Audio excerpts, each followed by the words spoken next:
This next story is an absolute Border Patrol nightmare. A Honduran caravan, migrants caught stuffing their kids under the U.S. border wall. Christine Layla for the Gateway Pundit reports Honduran migrants are finding ways to illegally trickle into the United States as they climb over or even tunnel under the U.S. border wall in Tijuana. Currently, there are still thousands of Honduran migrants camping out in Tijuana, Mexico, the city that borders San Diego, California. Many Hondurans refuse to go through the proper channels to claim asylum, so they are illegally crossing over. After storming the border a couple of weeks ago and failing to cross into the U.S. so they can leech off the largesse of the American taxpayer, Hondurans are now finding a more discreet way to enter, and it's disgusting and horrific to watch. Take a look.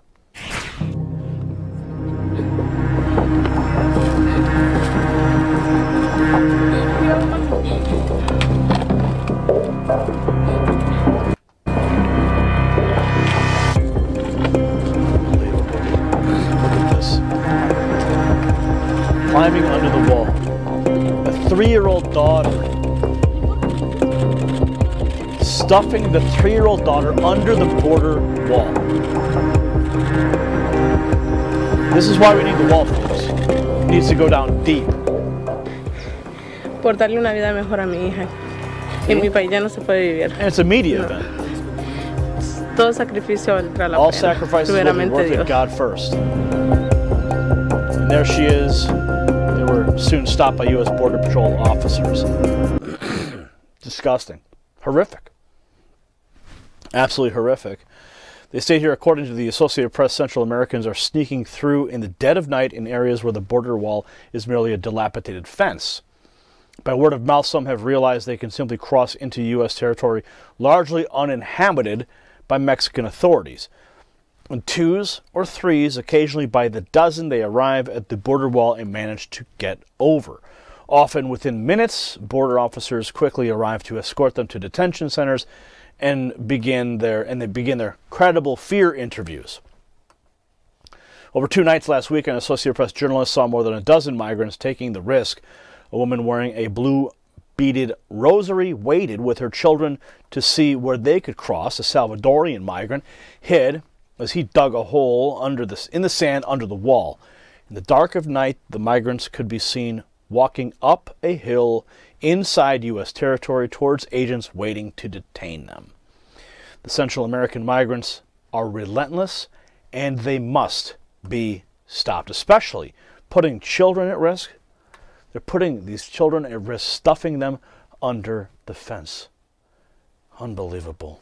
It's just terrifying to witness. Comment below with your thoughts. We'll see you at the next report. For the Next News Network, I'm Gary Franchi. Good evening and welcome to Tucker Carlson Tonight. Here's a funny thing that we noticed the other day. People debate all the time about mass immigration. What you never hear anybody do is make the economic case for mass immigration. And here's why. Our country's economy is becoming more automated and tech-centered by the day. It's obvious that we need more scientists and skilled engineers, but that's not what we're getting. Instead, we're getting waves of people with high school educations or less. Nice people, no one doubts that, but as an economic matter, this is insane. It's indefensible, so nobody even tries to defend it. Instead, our leaders demand that you shut up and accept this. We have a moral obligation to admit the world's poor, they tell us, even if it makes our own country poorer and dirtier and more divided. Immigration is a form of atonement.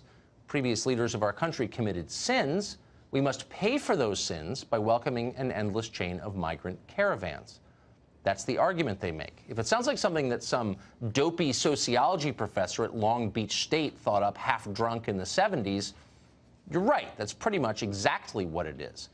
And yet somehow the immigration as atonement idea has become the official position of virtually every guilty liberal in the United States. Our tech overlords, the ones always lecturing you, corporate America, Nancy Pelosi, and Paul Ryan. They all believe this, and anyone who disagrees with them is denounced as a bigot and fired. What's so amusing, though, is that nobody ever bothered to explain any of these rules to the people of Tijuana. Tijuana is in Mexico, which means they're Mexican citizens. And by academic definitions popular in this country, they must be oppressed. Nobody in the American left ever imagined that the people of Tijuana would display the classic symptoms of white privilege And yet, when a caravan of Honduran immigrants showed up in their city uninvited, that's exactly what they did. You know of incidences here in Tijuana and in other cities that some of these people that are coming into with these caravans are committing crimes. This is not about racism. We don't dislike a certain group of people because they're from one country or another. We are here because our government has not taken control of these, what we call invasion. Your country have to be beware of these people because they are bad people. Well, it sounds like a Trump rally. When did Mexican citizens start talking like this? It's confusing, and of course, it's also deeply hilarious and pretty satisfying to watch. What's more predictable is how leaders of the caravan are starting to talk. Suddenly, they sound like community college professors from Long Beach, entitled, cut off from reality, and highly aggressive. Yesterday, a group of leaders of the caravan marched into the U.S. consulate in Mexico and demanded $50,000 in exchange for returning to their own countries. Huddled masses yearning to breathe free? Nope. Cynical shakedown artists who've been watching too much CNN. No surprise there. When rich liberals tell you that America owes you a comfortable life, nobody should be shocked when you believe them. Well, Genaro Lopez is a municipal official from Tijuana, an elected official. He's not a bigot. He's not suffering from white privilege or toxic masculinity. He's just a citizen who's upset about what is happening to the city he loves. He joins us from just across the border in Tijuana. Mr. Lopez, thank you for joining us. We in the United States were told that the migrant caravan would make our country better, would improve America. Has the migrant caravan made Tijuana better? What has been the effect of having the caravan in your city? Hi, Tucker. Good afternoon from Tijuana. Things aren't getting better. They're probably getting worse. Last weekend, we issued an ultimatum to all the Hondurans and Guatemalans that are camping out here on the street. They're blocking the street and they're doing all their necessities, trashing the street. And we have a school closed here. This is the third week being closed, and they won't open until these guys leave. And we issued an ultimatum for 3 days, Friday, Saturday, and Sunday. They had to go. Sunday, they will be removed by force. And a priest came here. He's very well known, Padre Solalinde, and he talked with them and said they shouldn't go, that they should stay, that he would talk to the federal authorities. So Sunday, the director of disaster relief from Mexico City, he issued an order to stop and don't remove them by force. So they're still here. Problems are still going on. There's been like 280 arrests. Before it was only for drug possession and being drunk in the streets. Now it's for breaking and entering into homes. People have even made citizens arrest of them. And things aren't very nice here around. The neighborhood is tired of them, the merchants, and the schools. So you've had home break-ins. Are you certain that it was migrant caravan members who broke into those homes? Yeah, there's a video on Facebook, and in the video he says his name, and he says he's from Honduras. How are the police handling Also, we had well, police are on 24-hour alert on this, and they're worried about this because we don't want crime rate to go up here in Mexico. We are a very tourist town, and we live of tourism, and Christmas season is one of our best times for tourism here and for sales, and things aren't very good right now. Also, we don't want these migrants to make the U.S. nervous, and they had 2 marches this Sunday from the new shelter. They made a march to the U.S. consulate, and they delivered 2 letters. One was directed directly to President Donald Trump, and they were demanding that if they didn't get political asylum from the U.S., he should pay them $50,000 to go honorably back home. And also they were demanding that he should extradite President Juan Orlando Hernandez from Honduras to the United States, and he should remove 13 big military bases and big businesses from the United States that are in Honduras, and they're accusing them of depleting the Honduran economy. So they're demanding money or they won't leave. That sounds like an extortion attempt. Yeah. Sounds like a ransom, yeah. If you want them to go back, you have to give $50,000 to each one of them. But So like 700 have been Yeah. I was just saying that the 700 political leaders in the United States encouraged this caravan, and media figures, people on television in this country, encouraged the caravan to come north. Now they're in your city. What would you say to the politicians and media figures in the U.S. who encouraged them to come to Tijuana? Well, Tijuana is a great town. It opens its arms to anyone who wants to come here in peace and to live here, no problem. But if you come here in a violent move, if you come here against our sovereignty, you're not welcome here.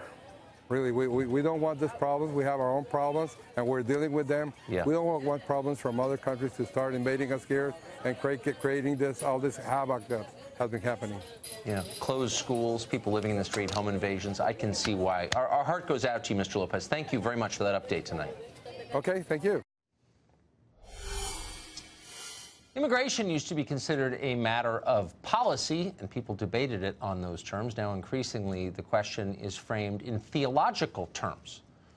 One of America's great moral leaders, Nancy Pelosi, does that. Here's an example.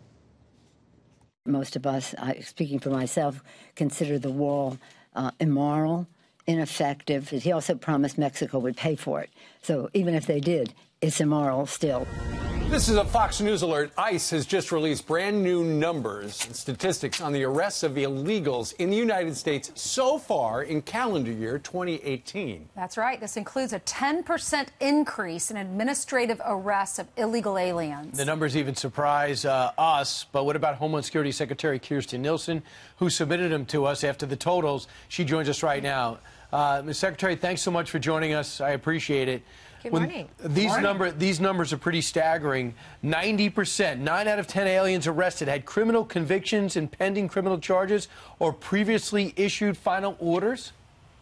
Yes, that's correct. And to your original question, no, I'm not surprised. The men and women of ICE work hard every day to secure this country despite limitations from Congress. So we've seen a 10% increase in both arrests and removals. The rest of that graphic we just put up says nearly a 50% increase in the arrests of illegal aliens with criminal histories. When you see that number, explain why that's important. Well, I think it goes to show that what we're prioritizing is the safety and public safety of our communities. So first and foremost, we're looking for illegal aliens who have also committed crimes in our country or another country, and to make sure that we remove them to protect our communities. What about the amount of drugs? Homeland Security investigators, they seized nearly 900,000 pounds of narcotics so far this year, and we still have 2 more weeks to go. Yeah, this is another really important part of our mission. The entire department actually contributes to the mission of removing drugs from the streets. And that's in addition to 1.3 million pounds that CBP has interdicted at our borders. Wow. So when the president got some blowback saying we found terrorists, 10 terrorists over the last few weeks when he had that famous Oval Office exchange on Tuesday, you say not only have you found a number to back that up? Yeah, so we basically what that number references is every day the Department of Homeland Security prevents 10 known or suspected terrorists from traveling to our country, and those are the ones we know about. So that's why the information sharing baselines that we've put into place, the partnerships with foreign countries, and making sure that we know who is coming here and what they intend to do is just vital for our security. What do you know about this little girl, the 7-year-old migrant girl that was taken into Border Patrol custody and then died of dehydration and exhaustion? Yeah, it's heart-wrenching is what it is, and my heart goes out to the family, all of DHS. You know, this is just a very sad example of the dangers of this journey. This family chose to cross illegally.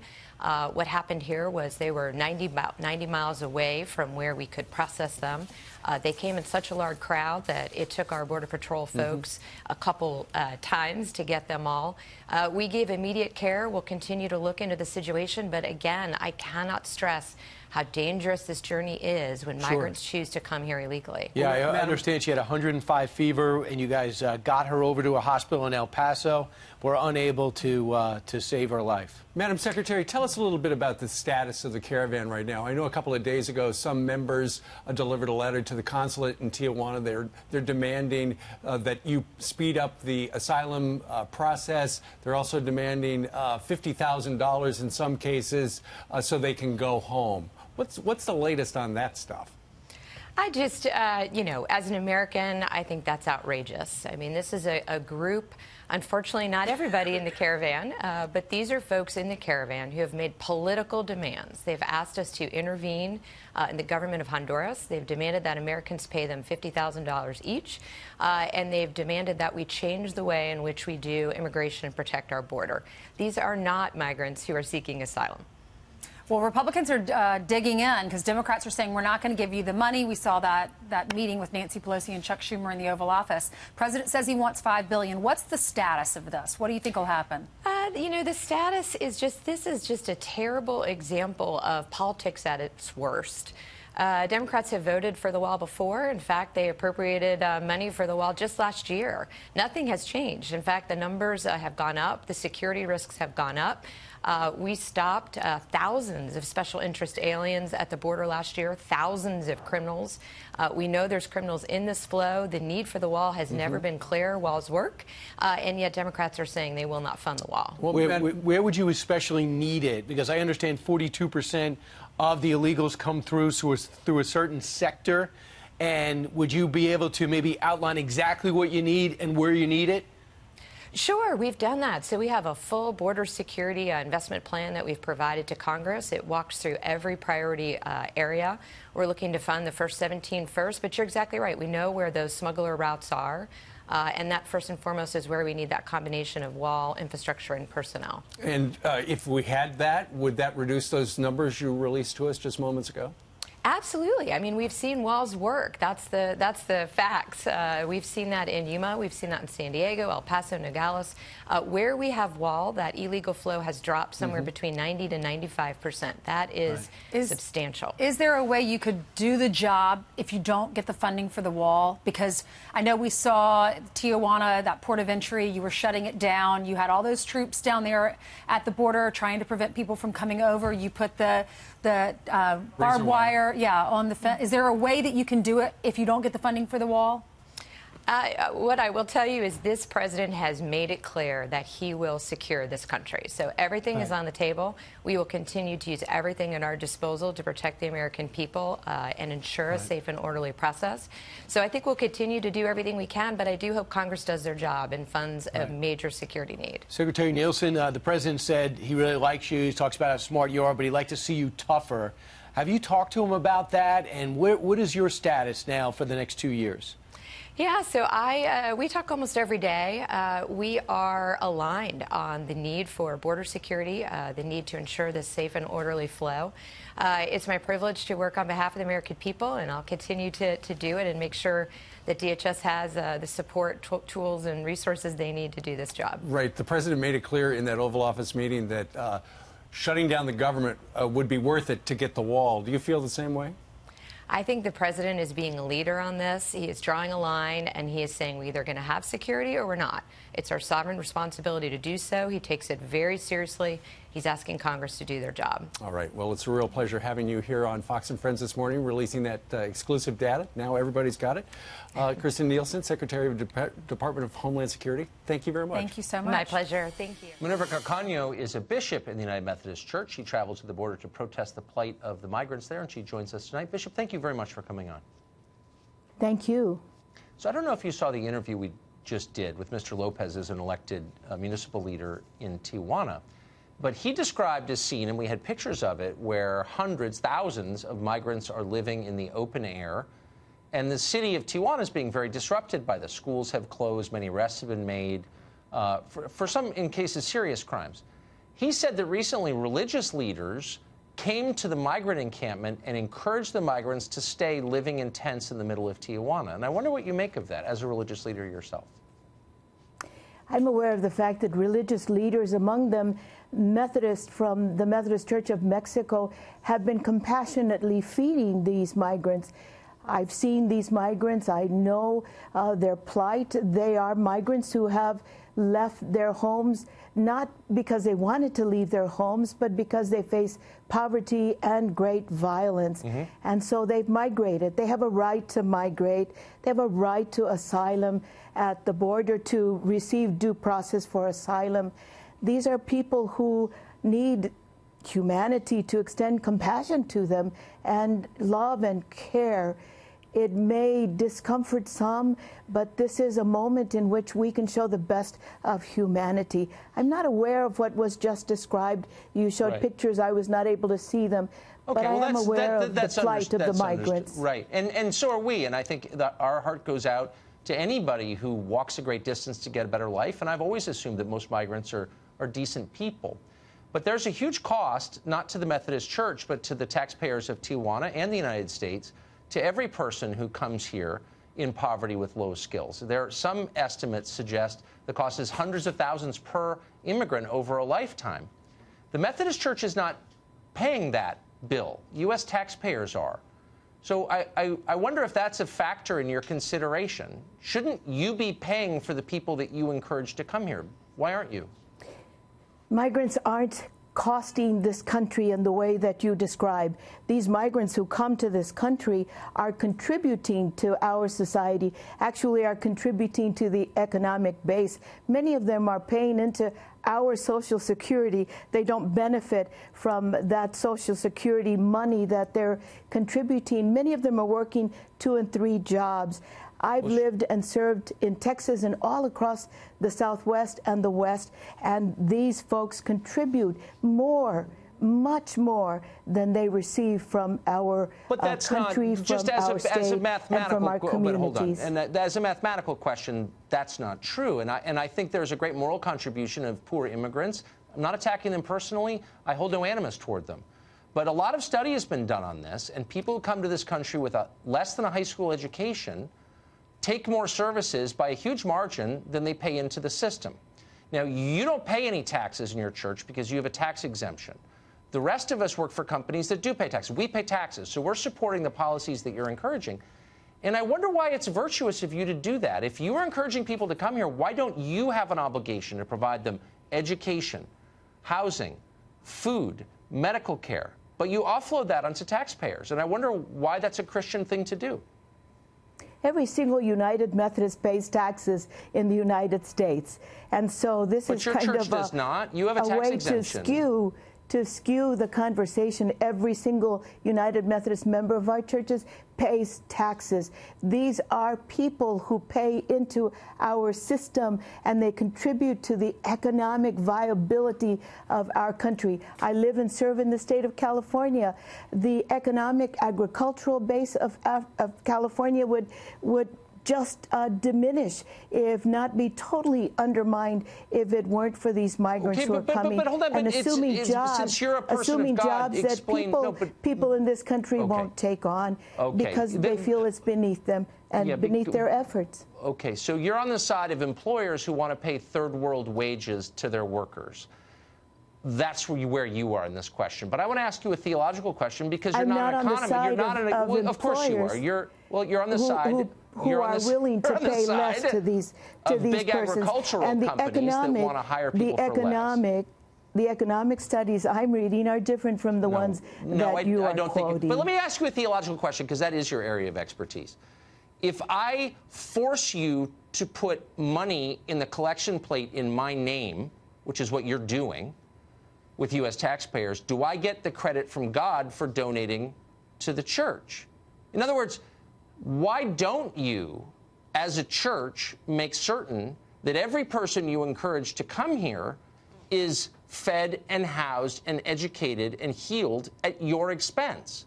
How can you feel virtuous when you're not paying for the things that you're encouraging? I don't understand. How does that work? First of all, we're not encouraging people to come. Yes, we're trying to help them stay. No, we're not. But when they come because they've hit a desperate place in their lives, we're going to care for them. We're going to seek justice for them. We're going to ask for... You're going to care for them. Do you pay for their medical expenses? Any of them? I don't think you do. You know, we do. We do. We really? care You do? for How their much food. do you spend a year on that? We care for their housing. We care for their care. We spend millions of dollars as United Methodists, and we're not the only ones. The Catholic Church... American taxpayers spend $135 billion on this. I think that's more than... Look, I'm just saying, if you're going to encourage people to come in here, I think you should pitch in a little bit more than you are, and then you can call it virtue. We do pitch in to care for them in ways beyond your understanding, and we do so out of a sense of justice. Okay. Bishop, thank you for joining us tonight. I appreciate it. Thank you. Thank you.